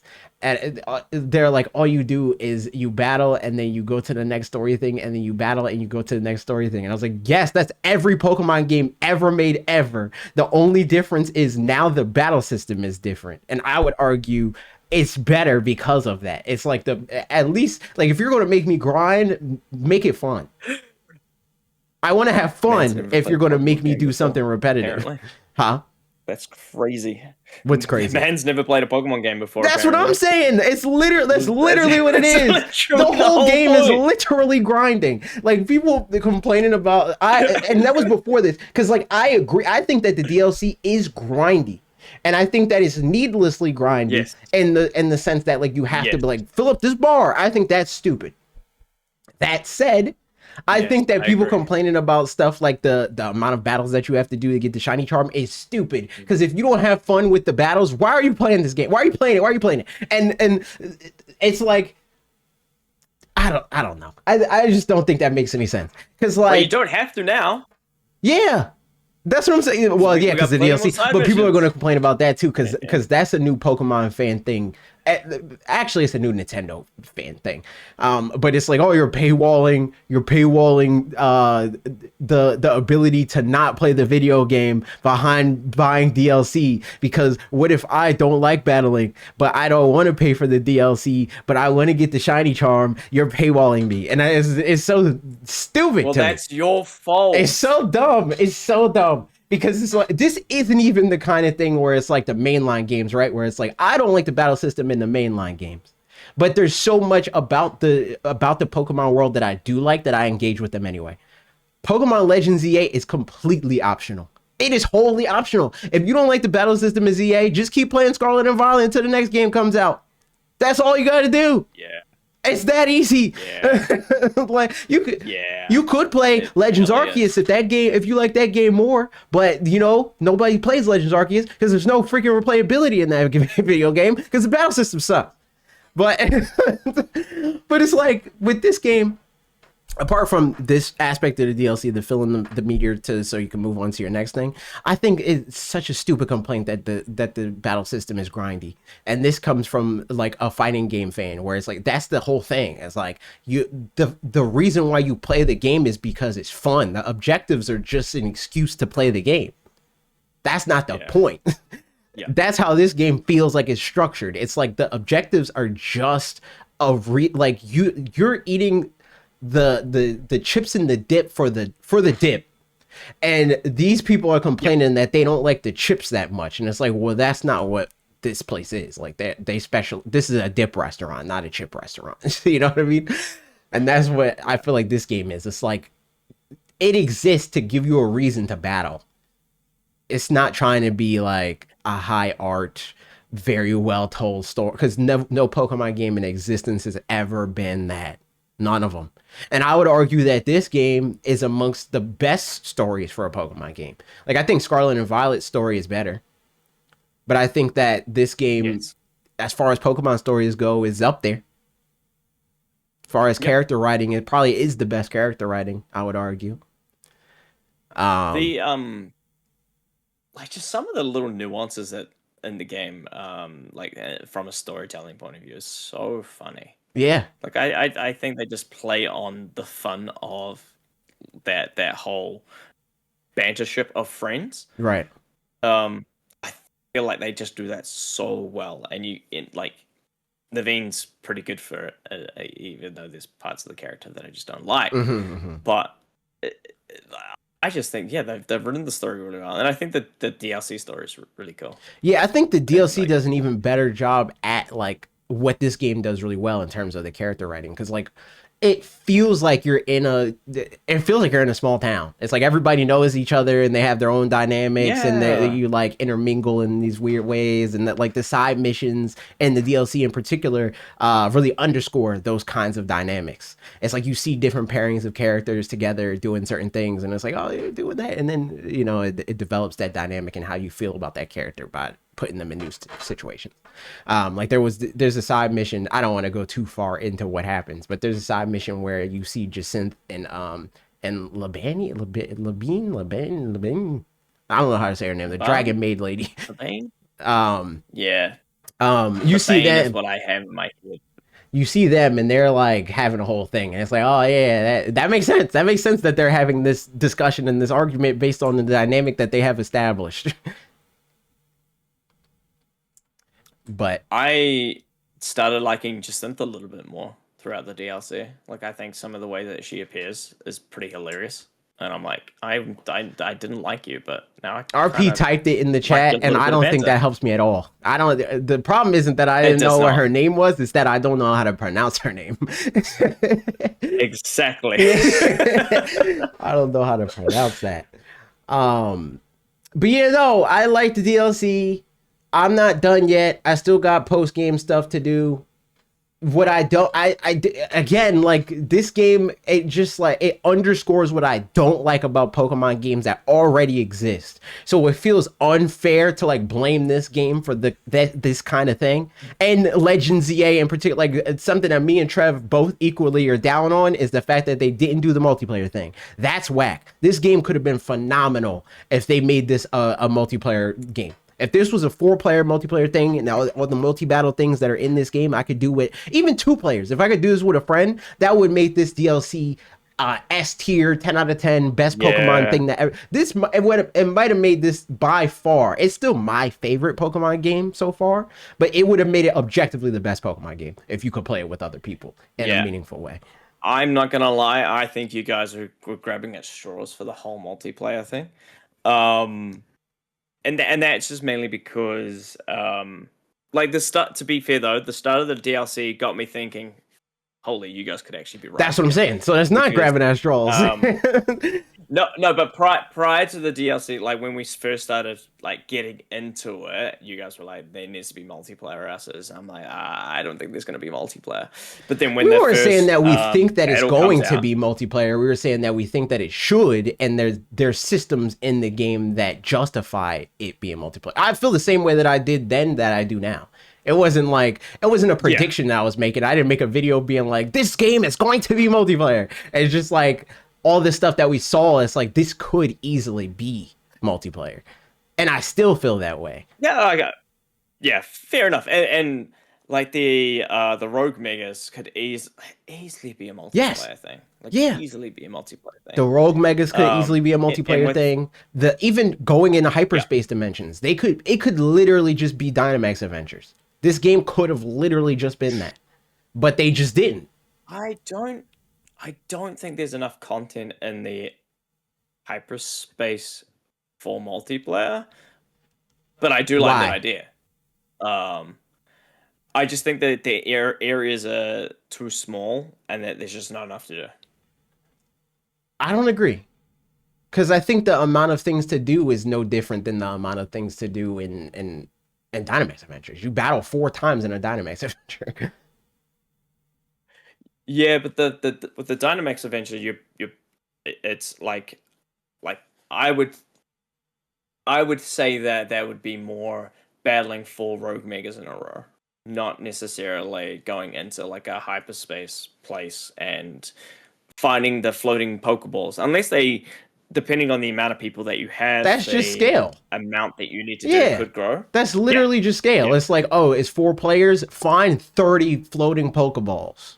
Like that's literally all that is at that point. yeah. Like this, the thing about it, and why I felt like that is because and feel like that is because the hyperspace dimensions are just Blueberry Academy quests. That's what it is, and that's a 4 player multiplayer Sure. thing. So why can I not do this with 3 other friends? That's what it is to me. It's like the all the ingredients are there, they just didn't use them.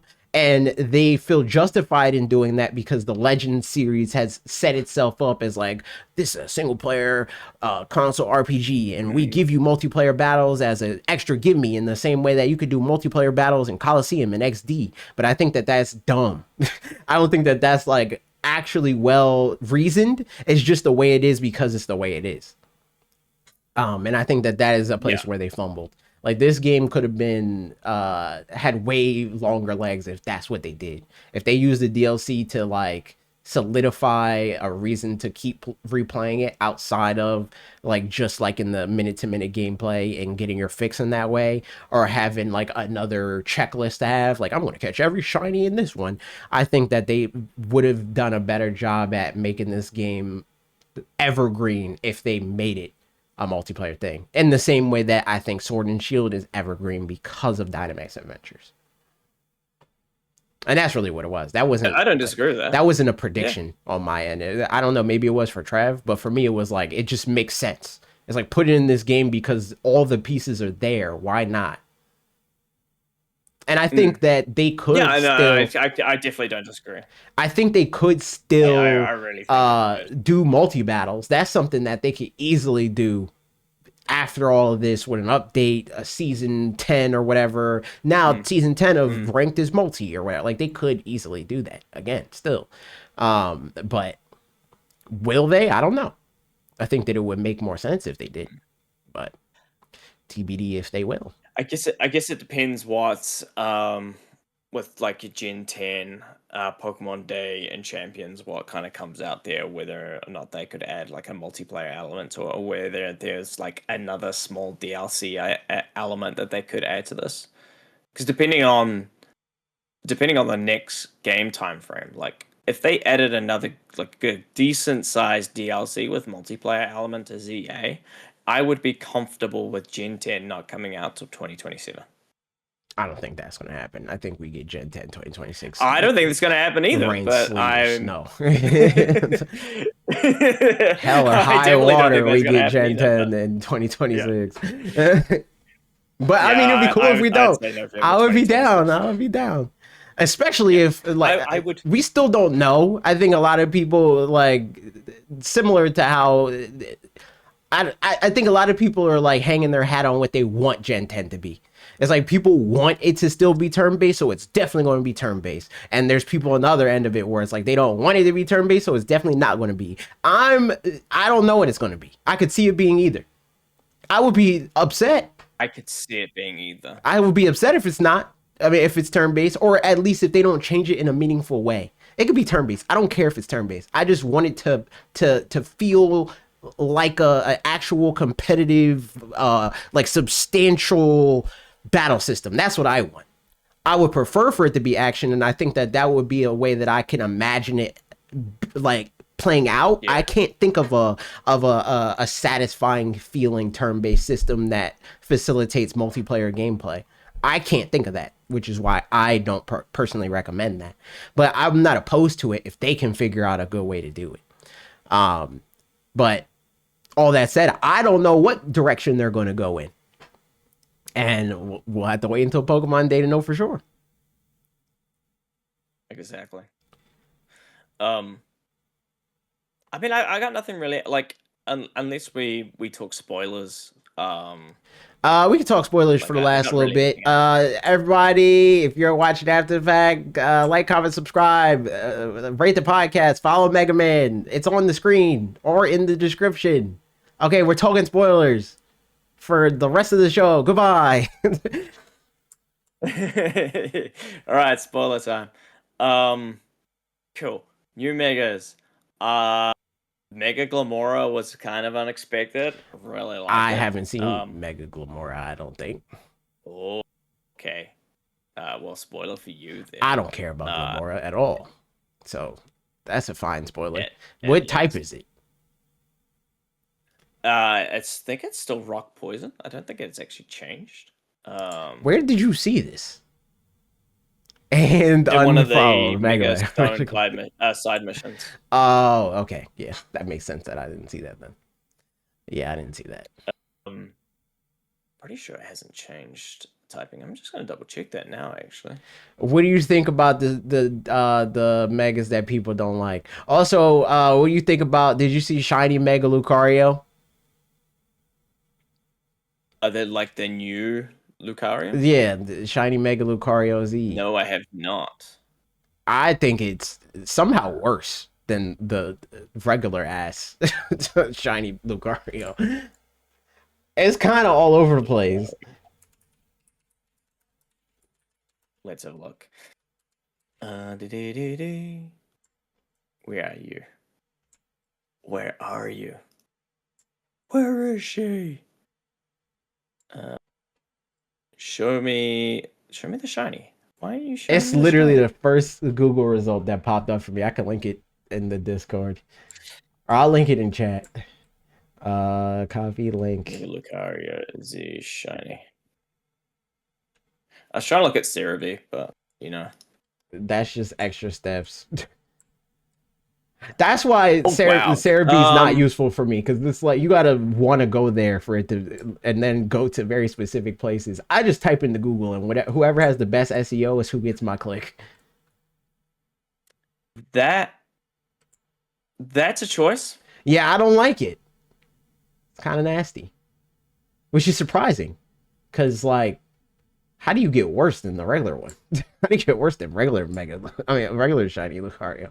Oh, it's easy. It's easy to get worse than the regular one because the regular one's it's fire. terrible. It's awful. The other new mega that I really like is Golurk. I didn't see that either. Wow. Because I didn't do that many side missions. The ones that I did, I just did very specific ones, I guess. I would say wait until you see it in the game, because I think the way, like, it's in one of those hyperspace portals that is just like mega stone. Gotcha. Is that a new type, or is that also the living. same type? Nah, it's still Ground Ghost. Gotcha. But yeah, it looks awesome. What'd you think about Mega Darkrai? Curse. Didn't like it. Yeah. Didn't like it. Yeah. I mean, I think it makes sense, though. I think it makes sense. Oh, yeah. Yeah, it makes sense. 100% makes sense. Like, it does what it needs to do, but yeah, did not like it one bit. I was like, no, this can leave my screen as quickly as I possibly can, please. Thank you. Mega Meowstic. Well, that's the story one. I did see that. Does the girl one also turn into that, or is it only the male Mega Meowstic, or is it only male Mega Meowstic? So I think that Mega Meowstic is the same regardless of whether it's a male or female. I want to know what the shiny looks like, though. That's what I'm looking up. Show me shiny. It's not showing me the shiny version.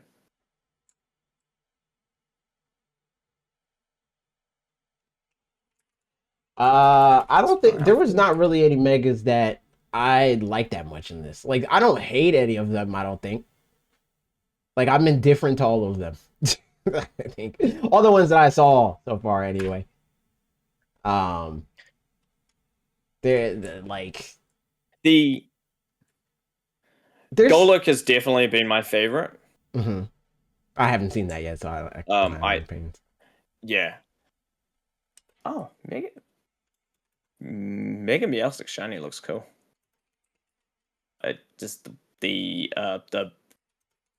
blue half, I guess, goes the yellow. And then the white stays the same. Cool. Sexist that they only have Yeah, the male Golok version. is definitely my favorite so far, but I mean there is I still feel like there's quite a few megas that I'm still yet to see. Oh, Megastar Raptor's Um, okay, but you know, Yeah, I didn't mind that. yeah, Mega that one's okay. The Oh yeah, also I like Mega Excalibur, but we already knew about that one. Oh yeah, that's given. I still haven't seen. Oh, I've kind of I already do breezed past actually, those. I do actually like Mega Tatsugiri. I do actually like that one. Trev doesn't like it, I don't think, Oh yeah, but I like him. I completely forgot about that. I Yeah, like Mega Mega Tatsugiri. Tatsugiri, man. That was different. I was like, where's this kind of coming from? Yeah, that it was When completely we- left field. But also it would have been hilarious if they made Mega Dondozo because that would have been broken. That Pokemon would have been cracked. But also, did you know that that mechanic works in this video game? Like that, it Yes, has I its did. ability. I was just That's about to talk to crazy. you about that. That's crazy. That ability works. Apparently, Mega Pikachu, I mean Mega Raichu X, I think it is. That Pokemon's With ability Volt works. Tackle, raising its attack. Yes, yes. What the hell is this?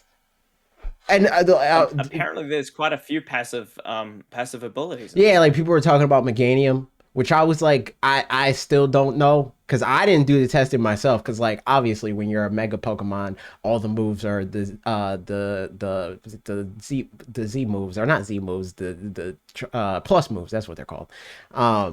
So Yeah. all of them are faster, but apparently Mega Meganium Solar Beam is faster than every other plus Mega Solar Beam. Oh, really? Yeah, so apparently that Pokemon's ability is intact in some way. And Trev was like, I need to make a spreadsheet, and of course I rolled my eyes.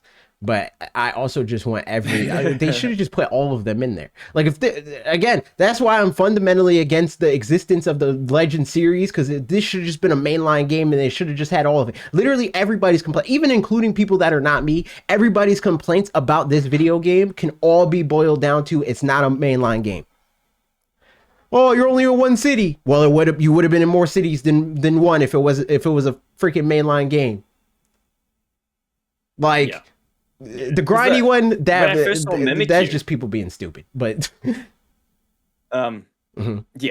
When I first saw Mimikyu, I was like, "Oh, I'm just gonna bullet punch this," and then it had disguise, did like that little bit, and I was Yeah. like, "What? Yeah, It doesn't have an ability." yeah, it's What ridiculous. I is mean, it going on? does though.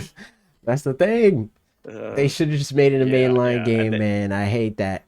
I hate it. I look next year. This is when it happens. But yeah, like the whole Dondozo Tatsugiri kind of combined coming out, crazy. Yeah, I need I'd to like to find see a how that goes Dondozo in still. rank, though. I need to find a Dondozo. I just saw it from. I've got two. I saw it on Twitter. You said you got two. Give me one. Yeah, I'm pretty sure I got two. Yeah. I found a few. I haven't seen any yet. I'm pretty sure. I got Well, two. actually, I saw one. I did a side mission where you gotta get a Dondozo out of the sewer, but it didn't let me catch it because the guy wanted to catch it. So I was like, "That's dumb." Yeah, it was very, very whack. But yeah, no, I still don't have a Dondozo. I need one though. I think that's a shiny that I want. I just reading about the whole Mega Meganium Solar Beam and stuff. Yeah, it's saying that Mega Meganium's Solar Beam is apparently instant. Which is crazy. But it's also BS because, like, why isn't Mega Charizard Y's Solar Beam instant? Because Mega Charizard Y does drought. Yeah, And Mega Shuriken is one single hit, which I gathered there. I was just thinking maybe that it's just because he's now got one big giant star above his head, Mm. And then which makes sense. I think Zera Aura's ability is different or is in the game in some way. I don't know. I still haven't seen it yet. But that's another one I saw Because people it's talking about. Plasma Fist, isn't Oh, it? also Groudon. Groudon's abilities in the video game. But I don't know if that also All three of them applies. are. Huh? All three of them are. Oh, I didn't So see. the I didn't see Kyogre yet. Desolate Sands, whatever they're called. Only Land. for Rogue Mega battles. Oh, okay. So it doesn't work in the regular Apparently. battle. Because I was going to say, like, No. Sun's not in this video game, but Ran is, which is stupid. That's dumb. Why Sun not in the It's game? true. And I thought, like, once it was like this whole thing where it's like, oh, you could get Mega Kyogre and or Primal Kyogre and Groudon. I was like, oh, they're gonna put Sun in there, but they didn't all the way. At least, like, it works when you're battling that Pokemon, but they should have just committed, man. This would have been so much better if it was just a mainline game. And people are going to do the whole thing where it's like, well, technically it's man. No, it's not. It's not. It's not. Like No, it's not. their It's not. marketing says it's a mainline game. I acknowledge that, but in practice, in the video game that we are playing, it is not the same as a mainline Pokemon game, and we all know that. We are all aware. Yeah. We are all playing the same game. I agree. Um, Agreed. but yeah, if they just made this a mainline video game, it would have literally been the best Pokemon game and it wouldn't have been close. Mm. But now there's like an argument. Yeah. Now it's like, well, there's not multiple gym leaders in towns and there's no new Pokemon designs and but like that. Well, there's new Pokemon designs because there's new megas, but Anyway, I'm having fun with the DLC. For me, it's just like, yeah, the DLC's great. The side missions are great. I think they did a good job. Like other than the whole grindy kind of thing, but yeah. Yeah, I agree, but that's just a Pokemon game. I will say I don't like that's another aspect of it that I don't like. That again is a Pokemon thing. So it's not something that I can even in good faith blame on the game itself. But I don't like the randomness of it. I don't like how they made the donuts intentionally RNG. I think that's stupid. They didn't have to do that. But yeah. And that's another aspect of it that could have made it cool for multiplayer. Because then we could have literally outright replaced Sword and Shield. We could have been like, all right, well, let's do shiny hunts for all the legendaries in the video game and blah, blah, blah. But they didn't do it. And we could have did it with level 3 sparkling donuts. But again, that's RNG. So. How much RNG is it? It's you can't guarantee. It's based on the flavor profile. Yes, so you can do they're basically sandwiches, but the rewards that you get or the attributes for the donut that you get are not static. It's just a group of attributes that you can get for different flavor profiles that happen. And I think that at least from what I saw, the donuts that people are making, maybe somebody will figure out a better one. There, you get 2 attributes per donut with the sparkling power level 3, and there's 4 possible things that if you want to make a shiny or a sparkling power donut, you get 2 chances out of 4. So 50% of the time you just don't get sparkling or whatever, which is dumb and annoying. And people are cheesing it because you can do the what's it called, the backup save, where you can just go to a Pokemon Center after you like when you're ready to do the thing, and then you make the donut, and then if it's not the sparkling power one, you just turn the game off, and then you go to backup save and then do it again. But that's so dumb. I hate stuff like that. I hate exploits like that. And it's obvious that like so does Game Freak. Like they just want you to be able to play the video game, but also they make it annoying to want to just play the video game because they like to make the world feel lived in. They rely so much on RNG, and that's a bad way to do it when there's so many other ways that you can make the game feel lived in. And it's like, yeah, I agree. But I didn't know that I thought it would have been like certain combinations create the actual power, Yeah, nah, it's based not on RNG. flavor. That's kind of disappointing. It is because they could have That's even did it where it was real. like, okay, not even just like flavor profiles and the intensity of the flavor. Where it's like, all right, if you're predominantly sweet, but you're not past this threshold, then it will be sparkling power, but it'll be a lower level sparkling power. Not like it's a sweet donut and it's past the threshold, so you could probably get these four, and that's it. That's Yeah. the level of variance. I think that that's dumb.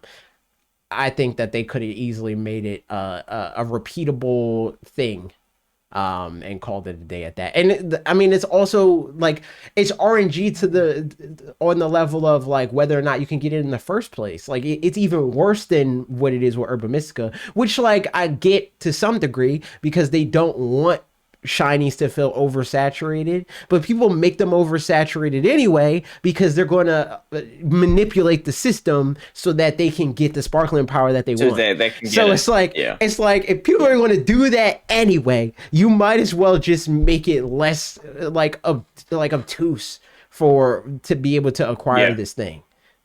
Because all you do is Yeah. punish No, the I people agree. that don't have the patience. I'll be nice. I was going to not be nice. The patience to save scum and restart and all that other kind of nonsense to get the sparkling power donut that they want, you know. And it's just like, and then you gotta there's like an additional layer of RNG because like you gotta it's RNG whether or not you get the berries to make the donut in the first place. So it's just like Yeah, that's true too. it's just like but I don't know. I'm having fun. I'll probably put like when everything's all said and done, I'll probably put like 250 hours into this game. I'm at like 160.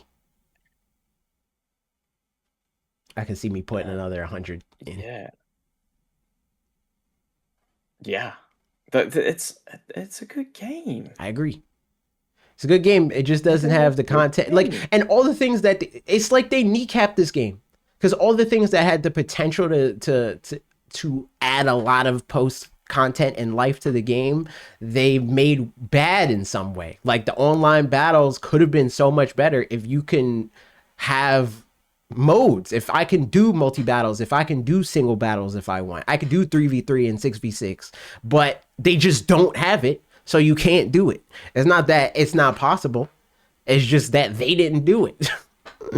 So, and it's the same thing with the like making it multiplayer for the multi battles or the rogue mega battles and like that kind of stuff. Like they could have made it a lot better than they did, but it's a Legends game, so like you can't expect that.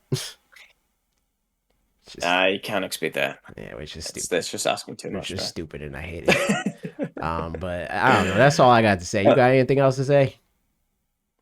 Nah, not really. I'm actually buying Legends EA for Lucky today. Yeah, I'm gonna buy it for That's my his brother. end of school year gift. I'm buying it for my brother. So I'm excited to see how he adapts. He's a bit nervous about playing it because he's seen me play a little bit of it, and he's a little bit nervous about the new battle style. How does he feel about combat in Minecraft? Fine. He'll be all right. Kids adapt. I think he'll be fine. Kids get good at things. Yeah, exactly. The first video game I ever beat as a child is Lion King, and everybody acts like that game is like Dark Souls. So like, he'll be all right. Aladdin is Dark Souls. Aladdin is my young Dark Souls. Yeah, those games. I said to him that, you know, when you first played Scarlet and Violet, you weren't sure on how to do quite a few things, and you adapted, and you should, like, you will be fine, and he will be fine. That's the problem with Pokemon games and the Pokemon player base is that they get steeped in their comfort zone and they're like, I can't play games that require skills. Yeah. I'll be bad. What if I'm bad at this thing? It's like, oh my he's just being 8. I know. I'm saying that like if you allowed him to just feel that way forever, he would become that. So it's good that you are. Oh yeah, You are being 100%. like, That's, no, like you he can play it and be good at it. needs to face adversity. Kids these days need to No, face I adversity. don't agree with that. But I do agree that if you are playing a video game, they are designed for you to become good at the thing. It's not something that you are always going to be good at immediately. But part of it is like learning how to be good. That's part of the fun, is learning to be good. That's what I'm meaning. Yeah, I know. But just the phrasing is not. It's not great phrasing in 2025. Bro, to a point, yeah. Yeah. But everybody, like, comment, subscribe. Anyway. Follow Mega Man. Agreed. Goodbye, podcast. Agreed. I'm ending. Goodbye. Goodbye.